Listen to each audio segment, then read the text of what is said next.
Pirmado na ng Pangulong Rodrigo Duterte ang utos na naglalayong mabigyan ng gratuity pay o katumbas ng isang bonus na ilalaan para sa mga job orders at contractual na mga manggagawa sa gobyerno. Magkakaroon na ng katuparan ang pangako ng Pangulo na mabigyan ng 2,000 pisong bonus ang nasabing mga empleyado ng gobyerno na nagserbisyo sa pamahalaan sa loob ng 4 na buwan hanggang noong December 15, 2016. Ayon ito sa Administrative Order No. 2 ng Pangulo.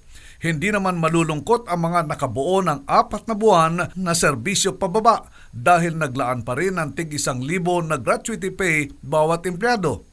Nilinaw naman ang nasabing utos na ang saklaw nito kung saan ay kabilang ang mga manggagawa mula sa mga national government agencies, state universities, government-owned and controlled corporations at mga government financial institutions. At yan ang ating Good News RH9. Sani Casulia naglilingkod sa pagbabalita.